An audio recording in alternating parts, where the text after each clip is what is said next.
কাতার ভিত্তিক সম্প্রচার কেন্দ্র আল জাজিরায় বাংলাদেশের অন্তর্বর্তী সরকারের প্রধান উপদেষ্টা ডক্টর মোহাম্মদ ইউনূসের একটি সাক্ষাৎকার প্রচারিত হয়েছে। সাক্ষাৎকারটি তাদের ওয়েবসাইটে দেওয়া আছে। ঢাকার বিভিন্ন পত্রপত্রিকা সেটি প্রকাশ করেছে। সবাই যে পুরোপুরি প্রকাশ করেছে তা নয়, প্রত্যেকে প্রত্যেকের মতো করে তাদের কাছে যেগুলো গুরুত্বপূর্ণ মনে হয়েছে সেগুলো প্রকাশ করেছে। দর্শক, সেখান থেকে আমি আমার মতো করে যে অংশগুলো আমাকে খুব বেশি স্পর্শ করেছে, আমার কাছে মনে হয়েছে কথা বলার দরকার, সেই অংশগুলো নিয়ে একটু আপনাদের সঙ্গে আলোচনা করব। আমি মূলত বেছে নিয়েছি আওয়ামী লীগ সভানেত্রী শেখ হাসিনা সম্পর্কে যে কথাবার্তাটুকু তিনি বলেছেন, সেইটুকু আওয়ামী লীগের নির্বাচনে অংশগ্রহণ করা না করা, করতে দেওয়া না দেওয়া, আর সবচেয়ে গুরুত্বপূর্ণ যে বিষয়টি, নির্বাচন নিয়ে তার কি ভাবনা। প্রসঙ্গত বলে রাখি, ডক্টর মোহাম্মদ ইউনূস যখন মিডিয়ার সঙ্গে কথা বলেন, তিনি যখন বাংলাদেশের মিডিয়ার সঙ্গে কথা বলেন তখন বিষয়গুলো একরকম দাঁড়ায়, কিন্তু যখন বিদেশি মিডিয়ার সঙ্গে কথা বলেন তখন কোনো না কোনোভাবে তার অন্তরের কিছু কথা, তার মনের ভেতরকার কিছু চিন্তা ভাবনা সেগুলো বেরিয়ে আসে। এই সাক্ষাৎকারটির ক্ষেত্রেও তাই হয়েছে বলে আমার কাছে মনে হয়েছে। ফলে সেই বিষয়গুলো নিয়ে একটু আলোকপাত করার চেষ্টা করব। দর্শক, আমরা যদি আল জাজিরার যেই সাক্ষাৎকারটি তারা প্রচার করেছে বা প্রকাশ করেছে তার শিরোনামটির দিকে তাকাই, সেই শিরোনামটি আমার কাছে খুব ইন্ডিকেটিভ মনে হয়েছে, ইঙ্গিতপূর্ণ মনে হয়েছে। হ্যাঁ, অনুষ্ঠানটির নাম হচ্ছে টক টু আল জাজিরা। সরকার প্রধানদের, বিভিন্ন দেশের শীর্ষ ব্যক্তিত্বদের সাক্ষাৎকার প্রচারিত হয় এই অনুষ্ঠানটিতে। বাংলাদেশের অন্তর্বর্তী সরকারের প্রধান হিসাবে ডক্টর মোহাম্মদ ইউনূসেরও সাক্ষাৎকার সেখানে এসেছে। কিন্তু সাক্ষাৎকারটির শিরোনাম হচ্ছে Mohammad Yunus, real reform or just a new ruling class in Bangladesh. Doctor Mohammad Yunus, নতুন কোনো সংস্কার নাকি জাস্ট গতানুগতিক নতুন বাংলাদেশে নতুন কোনো শাসক শ্রেণী? খেয়াল করবেন, এই শিরোনামটি আমার কাছে মনে হয়েছে সাক্ষাৎকারে যত বক্তব্যই ডক্টর মোহাম্মদ ইউনূস দেন না কেন, যত কথাবার্তাই বলুন না কেন, এটি একটি ইঙ্গিত দেয়, এটি একটি বার্তা দেয়, এবং সেই বার্তাটি পরিষ্কার যে বাংলাদেশে কি একটি আসলে নতুন রুলিং ক্লাস তৈরি হয়েছে রিফর্মের নামে। আমি বিষয়টিকে এইভাবে দেখেছি। আসুন আমরা একটু সাক্ষাৎকারের কথাবার্তা নিয়ে আলাপ আলোচনা করি। আল জাজিরার রিপোর্টার তাকে প্রশ্ন করেছিলেন যে তার হানিমুন পিরিয়ড, মানে হয় কি যে কোনো সরকার যখন দায়িত্ব গ্রহণ করে তার প্রথম 100 দিন বা একটা নির্দিষ্ট সময়কে একটা হানিমুন পিরিয়ড হিসেবে দেওয়া হয়, যে না, এই সময়টা সরকার এনজয় করবে, এই সময়টা সরকারের ভুল ভ্রান্তি হবে, এই সময়টা সরকারের উপর কোনো কিছু নিয়ে চাপ দেওয়া যাবে না। তারপরে হচ্ছে হানিমুন পিরিয়ডটা শেষ হয়ে গেলে দেন হচ্ছে রিয়েল সংসারের বাস্তবতা। সো ডক্টর মোহাম্মদ ইউনূসের সরকার হানিমুন পিরিয়ড শেষ হয়ে করেছে অনেক আগেই। ফলে এখন তার রিয়েল ক্যাপাবিলিটি, তার যে এক্সপার্টাইজ, সেটি দেখানোর ব্যাপার। ফলে সঙ্গত কারণেই রিপোর্টার তাকে প্রশ্ন করেছেন, বলেছেন যে হানিমুন পিরিয়ড শেষ হয়েছে কিনা। কিন্তু ডক্টর মোহাম্মদ ইউনূস, আমার কাছে মনে হয়েছে যে এই প্রশ্নটিকে তিনি খুব যে ভালোভাবে নিয়েছেন তা নয়, কারণ তিনি তার উত্তর দিয়েছেন যে হানিমুন বলেন আর যাই বলেন, যদি একটা তাড়াহুড়ার কথা বলেন, তাহলে মানে আমি কিন্তু জনগণের মধ্যে যে এই বিষয়টি নিয়ে খুব, মানে নির্বাচন নিয়ে যে খুব তাড়াহুড়া আছে সেটি তিনি মনে করেন না। তার ভাষ্য হচ্ছে জনগণ এখনও মনে করে ইন্টারিয়াম গভর্নমেন্টই হচ্ছে বাংলাদেশের জন্য এখন পর্যন্ত একটি ভালো গুড সলিউশন। ওয়াও! দর্শক, তিনি একটি কনক্লুশনে চলে এসেছেন যে বাংলাদেশের জনগণ, আপামর জনগণের পক্ষে তিনি আমাদেরকে জানাচ্ছেন যে বাংলাদেশের জনগণ মনে করে যে এখনও ইন্টারিয়াম গভর্নমেন্ট, যে কোনো অন্তর্বর্তী শাসনে দেশ চলবে, সেটি নাকি গুড সলিউশন বাংলাদেশের জন্য। এনিওয়ে, তারা বলছেন যে ইন্টারিয়াম গভর্নমেন্টকে মানে তারা ইন্টারিয়াম গভর্নমেন্টকে যেতে বলছেন না। তারা কিন্তু এমন কথা বলছেন না যে ইন্টারিয়াম গভর্নমেন্টকে যেতে বলো যে আমরা আজই নির্বাচন চাই, যত দ্রুত সম্ভব নির্বাচন চাই, এমন কোনো কথা নাকি জনগণ বলছে না। বরং জনগণ এই অবস্থাতেই খুব খুশি আছে। তারা যত দ্রুত সম্ভব ক্ষমতা হস্তান্তর করো, এমন কোনো কথা নাকি জনগণ বলছে না। দর্শক, এই যে জনগণ যারা বলছে না, এরা কারা? এই যে ডক্টর ইউনূস মনে করছেন যে জনগণ মানে ইন্টারিয়াম গভর্নমেন্টকে গুড সলিউশন মনে করছে, তারা মানে আজই তাদের নির্বাচন দাও, তাদেরকে যেতে বলো, এইসব কথা বলছে না যে জনগণ, সেই জনগণটি কারা? আমরা জানি যে সোশ্যাল মিডিয়াতে একটা ক্যাম্পেইন হচ্ছে যে ইউনূসকে 5 বছর চাই, 10 বছর চাই, আজীবন চাই, তাকে ঠিক নির্বাচন বাদে এইভাবে ক্ষমতায় বসিয়ে রাখতে চাই, সেটা একটা মহল আছে। সেই মহল কারা সেটি আমরা জানি, আমাদের কাছে সেটি পরিষ্কার। আবার বাংলাদেশের মেজর পলিটিক্যাল পার্টিগুলো, বিএনপি, অন্যান্য আদার পলিটিক্যাল পার্টি, আদার ফোর্সেস, তারা চাচ্ছে যে দ্রুত একটা নির্বাচনের টাইম লাইন। কিন্তু ডক্টর ইউনূস সেটিকে বিবেচনায় নিচ্ছেন না, সেটিকে তিনি উপেক্ষা করে যাচ্ছেন। তিনি বরাবরই বলে এসছেন যে হ্যাঁ, তিনি ডিসেম্বর জুন এর মাঝখানে তিনি নির্বাচন দিবেন, ছোট প্যাকেজ বড় প্যাকেজ, এরকম ধোঁয়াশাপূর্ণ নানা কথাবার্তা তিনি বলছেন। এই সাক্ষাৎকারেও তিনি বলছেন যে যদি ছোট প্যাকেজের দিকে চাই তাহলে ডিসেম্বরের মধ্যে নির্বাচন হবে, যদি বড় প্যাকেজে যাই তাহলে জুন, আমরা জুনের পরে আর কোথাও যাব না, তার মধ্যে আমরা নির্বাচন দিয়ে ফেলবো, সে কথাও তিনি বলছেন। তিনি একেবারে ইতিহাসের রেকর্ড সৃষ্টিকারী একটি নির্বাচন তিনি অনুষ্ঠান করবেন, সে কথাও তিনি এই সাক্ষাৎকারে বলছেন। আবার এই কথাও বলছেন যে নির্বাচনের টাইমলাইনটা নির্ভর করবে যে সংস্কারের প্রশ্নে আমরা কতগুলো সংস্কারে তারা মানে ঐক্যমত্যে পৌঁছলাম, কতগুলো ঐক্যমত্যে পৌঁছলাম না, অ্যাগ্রি হলাম, ডিসএগ্রিমেন্ট হলাম, এত কিছুর উপর মানে তিনি নির্বাচনের টাইমলাইন, তারপর অসংখ্য কন্ডিশন তিনি আরোপ করে দিচ্ছেন, শর্ত আরোপ করে দিচ্ছেন। এসবই তার বক্তৃতার কথা, ইন্টারভিউর কথা, নানা জায়গায় পাবলিকলি বলার কথা। কিন্তু নতুন যে কথাটি তিনি বলছেন, তিনিও এখন বিশ্বাস করতে শুরু করছেন যে পাবলিক তাকে যেতে বলছে না, পাবলিক বলছে না যে তাকে যেতে বলো, এখানে নির্বাচন দাও, বরং পাবলিক কি বলছে, this is the best solution for Bangladesh. এই যে তার ভাবনাটা, সেই ভাবনাটা তার মন থেকে বেরিয়ে এসেছে, এইটা আমার কাছে মনে হয়েছে খুবই বিপজ্জনক একটি ভাবনা। এমনিতেই কিছু মানুষ, অনেকে বলে থাকে, দুষ্ট লোকেরা বলে থাকে যে এগুলোকে ডক্টর মোহাম্মদ ইউনূস নামিয়ে দিয়েছেন, তিনি তাদেরকে দিয়ে একটা ক্যাম্পেইন চালনা করছেন যে আমি যাতে থাকতে পারি তার পক্ষে ক্যাম্পেইন করো। অনেকে এই কথাও বলছেন যে ডক্টর ইউনূস আসলে তিনি যেখানে দায়িত্ব আছে, ক্ষমতা আছে, সেখান থেকে তিনি যেতে চান না, যেমন তিনি গ্রামীণ ব্যাংক থেকেও যেতে চাননি, ফলে তিনি সরকারের যে দায়িত্ব, সেই দায়িত্ব থেকে তিনি যেতে চাইবেন না। কিন্তু এই প্রথম তার বক্তব্য থেকে মনে হলো যে এই কথাগুলোই সত্য, তিনি আসলে থেকে যেতে চাইছেন। তিনি সেই আকাঙ্ক্ষার কথাটি এই সাক্ষাৎকারের মাধ্যমে প্রকাশ করে দিয়েছেন। এখন রাজনৈতিক দলগুলো কিভাবে নেবে, জনগণ কিভাবে নেবে, তিনি তো তিনি তো গণভোটও করেননি। তিনি কিসের ভিত্তিতে বললেন যে জনগণ তাকে যেতে বলছে না? কিসের ভিত্তিতে? সেই পরিমাপকটা কি? যাই হোক, আমরা সামনের দিনগুলোতে খেয়াল করব যে রাজনৈতিক দলগুলো বা বিএনপি তার এই বক্তব্যের কি প্রতিক্রিয়া প্রকাশ করে, কিভাবে তারা তাদের রিয়াকশন জানায়। তবে আমার কাছে মনে হয়েছে এই বক্তব্যটি খুবই বিপজ্জনক, গণতন্ত্রের জন্য বিপজ্জনক, বাংলাদেশের রাজনৈতিক ভবিষ্যতের জন্য বিপজ্জনক।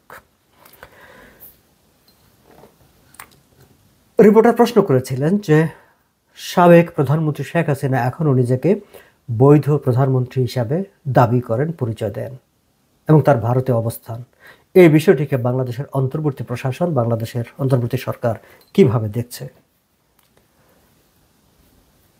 প্রফেসর মোহাম্মদ ইউনূস তিনি তার উত্তরে বলেছেন যে আমি যতদূর মনে করতে পারি, বিমস্টেক বৈঠকের সময় ভারতের প্রধানমন্ত্রী নরেন্দ্র মোদীর সঙ্গে তার যে বৈঠক হয়েছিল, সেই বৈঠকে তিনি এই বিষয়টি নিয়ে কথা বলেছিলেন। তিনি তাকে এও বলেছিলেন যে শেখ হাসিনাকে যদি আপনি রেখে দিতে চান তাহলে এ নিয়ে আমি আপনার সঙ্গে তেমন কিছু করতে পারবো না। কিন্তু তিনি সেখানে বসে বক্তব্য দিচ্ছেন, সেই বক্তব্য আমাদের জন্য সমস্যা তৈরি করছে। তিনি বক্তব্য দিয়ে বাংলাদেশের মানুষকে উত্তেজিত করেন, এতে আমাদের ভোগান্তি পোহাতে হয়। দর্শক, আপনাদের নিশ্চয় মনে থাকবার কথা, তিনি একেবারে সেই প্রথম থেকে বিভিন্ন সময়ে ডক্টর মোহাম্মদ ইউনূস সবসময় বলে আসছেন যে শেখ হাসিনাকে চুপ থাকতে হবে। আমার মনে এই প্রশ্নটি সবসময় জেগেছে, আজকেও আমি আপনাদের সঙ্গে শেয়ার করি যে ডক্টর মোহাম্মদ ইউনূস শেখ হাসিনার মুখ বন্ধ করতে চান কেন? শেখ হাসিনা বাংলাদেশে নেই, ক্ষমতাচ্যুত হয়েছেন, তিনি দেশ ছেড়েছেন, অন্য দেশে বসে আছেন, তিনি সোশ্যাল মিডিয়ায় কথা বলছেন। শেখ হাসিনা যদি কথা বলেন তাহলে তার সমস্যা কোথায় হয়? আচ্ছা, তিনি বলছেন যে তিনি কথা বলে বাংলাদেশের মানুষকে উত্তেজিত করেন। ওয়াও!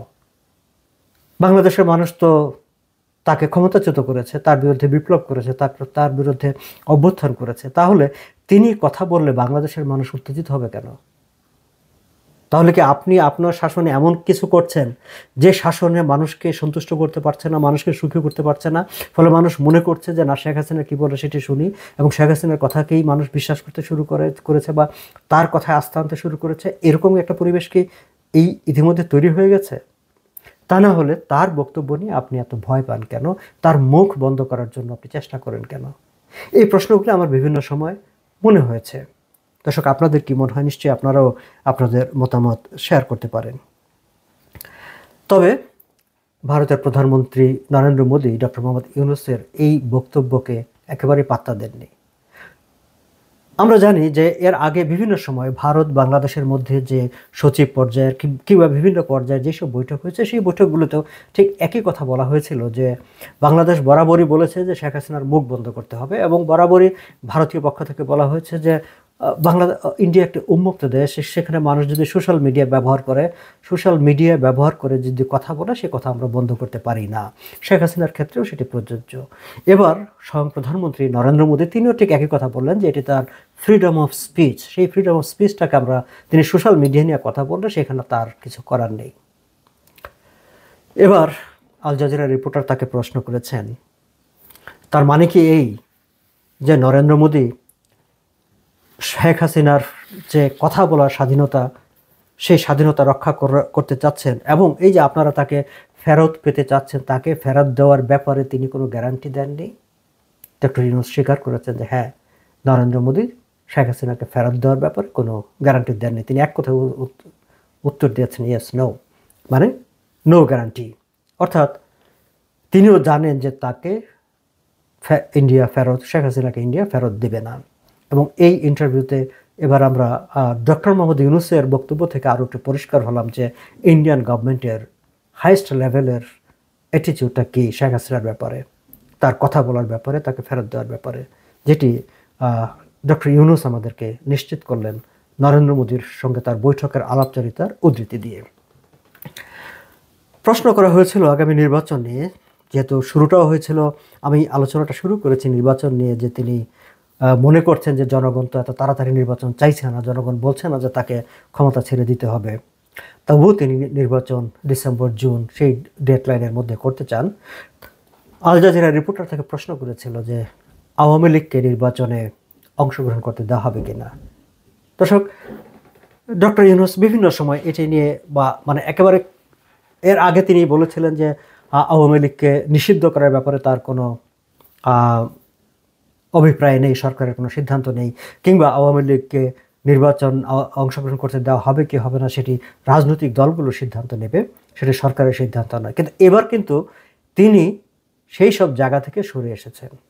এটি স্পষ্ট যে তিনি আওয়ামী লীগের ব্যাপারে একটি অবস্থান নিয়ে ফেলেছেন, তার নিজের ব্যক্তিগত অবস্থান। সেই অবস্থানটি তিনি খোলামেলা না বললেও তার যে বক্তব্য আল জাজিরার ইন্টারভিউতে, সেই ইন্টারভিউর বক্তব্য থেকে একটি ইঙ্গিত পাওয়া যায়। সেটি হচ্ছে আওয়ামী লীগকে সিদ্ধান্ত নিতে হবে তারা নির্বাচনে অংশ নেবে কিনা। তারা তো এখনও ঘোষণা করেনি। ইয়েস, আওয়ামী লীগের সিদ্ধান্ত নিবে যে আওয়ামী লীগ নির্বাচনে অংশগ্রহণ করবে কিনা। ইতিমধ্যে আওয়ামী লীগের অনেক নেতারা বলেছেন যে তারা ডক্টর মোহাম্মদ ইউনূসের অধীনে কোনো নির্বাচনে অংশ নেবেন না, কারণ তারা মনে করেন ডক্টর মোহাম্মদ ইউনূস কোনো একটা অ্যাকসেপ্টেবল ইলেকশন কন্ডাক্ট করবেন না বা করতে পারবেন না। ফলে আওয়ামী লীগের একরকম এটি অফিসিয়াল স্টেটমেন্ট না, কিন্তু আওয়ামী লীগের অনেক নেতারা এই কথাটি বলেছেন, অনেক নেতাকর্মীরাও একই কথা বলছেন। কিন্তু ডক্টর ইউনূস বলছেন যে আওয়ামী লীগকে সিদ্ধান্ত নিতে হবে আওয়ামী লীগ নির্বাচনে অংশ নেবে কিনা, তারা তো এখনও ঘোষণা করেনি। তারপরে তিনি বলছেন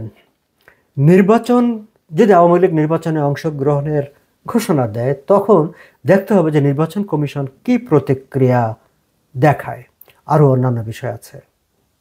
অর্থাৎ তিনি এই জায়গাটায় আমার কাছে মনে হয়েছে যে তিনি ইলেকশন কমিশনের উপর বিষয়টি ঠেলে দিতে চাচ্ছেন। এবং একই রিপোর্টার যথার্থ তাকে প্রশ্ন করেছেন, তাহলে কি আপনি বিষয়টি নির্বাচন কমিশনের উপর ছেড়ে দিতে চাচ্ছেন? তখন আবার ডক্টর মোহাম্মদ ইউনূস বলছেন না না না, সেটা না, অন্যান্য দল তো বলতে পারে এই আইনে তারা নির্বাচনে অংশ নিতে পারবে না। খেয়াল করবেন, অর্থাৎ তার মনের ভেতর যে কথাটি আছে যে না, আমি আওয়ামী লীগকে নির্বাচনে অংশগ্রহণ করতে দিব না বা আওয়ামী লীগকে রাজনীতি করতে দিব না, ঠিক সেই বিষয়টি তিনি সরাসরি বলছেন না। তিনি অন্যান্য দল তো বলতে পারে যে এই আইনে, কোন আইনে ভাই, এই আইনে আওয়ামী লীগ নির্বাচনে অংশগ্রহণ করতে পারবে না। ওয়েল, তার নিয়োগকর্তা ছাত্ররা, যেটি তিনি এর আগে করেছেন, যে তিনি একটি সাক্ষাৎকারে বলেছেন যে আওয়ামী লীগকে নিষিদ্ধ করার কোনো পরিকল্পনা সরকারের নেই। আবার তিনি তার নিয়োগকর্তা ছাত্রদের, সমন্বয়কদের নামিয়ে দিয়েছেন যে তোমরা আন্দোলন করো। তারা আবার আন্দোলন করতে শুরু করে দিয়েছে, আওয়ামী লীগকে নিষিদ্ধ করতে হবে। সো একটি দ্বিমুখী খেলার মধ্যে আছেন ডক্টর মোহাম্মদ ইউনূস। এবং আল জাজিরা সাক্ষাৎকারে এবার, আগে তার এই যে দ্বিমুখিতা, সেটি এত খুব একটা ওপেন হয়নি, তিনি চেপে রাখতে পেরেছিলেন। কিন্তু এবারকার সাক্ষাৎকারে এসে তিনি বেশ খানিকটা নিজেকে উন্মুক্ত করে দিয়েছেন, নিজেকে বেশ খানিকটা প্রকাশ করে দিয়েছেন। তবে আওয়ামী লীগ কী করবে সেটি তো অবশ্যই আওয়ামী লীগ সিদ্ধান্ত নেবে। কিন্তু শেষ পর্যন্ত আওয়ামী লীগকে বাদ দিয়ে তিনি নির্বাচন করতে পারবেন কি না, কিংবা তার এই যে আকাঙ্ক্ষা দীর্ঘ সময় থেকে যাওয়া, কিংবা এই যে জনগণ তাকেই চাইছে, এই আকাঙ্ক্ষা পূরণ তার সম্ভব হবে কিনা, তিনি পূরণ করতে পারবেন কিনা, সেটি নিয়ে আমার নিজের মনে অনেক সংশয় আছে। দেখা যাক, আমরা অপেক্ষা করব সামনের দিনের রাজনীতির গতি প্রকৃতি কোন দিকে যায়। দর্শক, আপনারা ভালো থাকবেন।